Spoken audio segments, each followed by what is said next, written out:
দায়িত্ব চাওয়ার কোনো সুযোগ নেই, আবার দায়িত্ব থেকে পালানোরও কোনো সুযোগ নেই। সুতরাং আমরা যারা দায়িত্বশীল আছি বিভিন্ন পর্যায়ে, ধরে নিতে হবে এ দায়িত্ব আল্লাহ তাআলার পক্ষ থেকেই।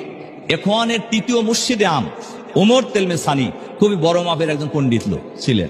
রাজনীতির চাইতেও পাণ্ডিত্যের দিক থেকে উনি অনেক অগ্রগামী ছিলেন। তো উনি ওনার একটা বই আমি মাঝখানে পড়েছি, সে বইতে উনি লিখেছেন যে আল্লাহ তাআলা ইসলামী আন্দোলনের নেতৃত্বের জন্য যাকে যেখানে যখন উপযুক্ত মনে করেন তাকে সেই দায়িত্ব পালনের সুযোগ করে দেন। এরপরে উনি কোরআনের আয়াতের একটা অংশের উদ্ধৃতি দিয়েছেন, যালিকা ফাদলুল্লাহি ইউতিহি মাইয়াশা। এটা আল্লাহ তাআলার একটা বিরাট অনুগ্রহ, আল্লাহ যাকে চান তাকে। সুতরাং আজকে যারা আমরা এখানে বিভিন্ন পর্যায়ে দায়িত্বশীল উপস্থিত হয়েছি, তাহলে এই দায়িত্ব আল্লাহ তাআলার একটা বিরাট অনুগ্রহ আমাদের প্রতি, যে দিনকে বিজয়ী করার এই সংগ্রামের নেতৃত্ব দেওয়ার সুযোগ আল্লাহ তাআলা আমাদেরকে দিয়েছেন। সুতরাং এখন এই দায়িত্ব পালন করা আমাদের জন্য কি? এটা আমানত।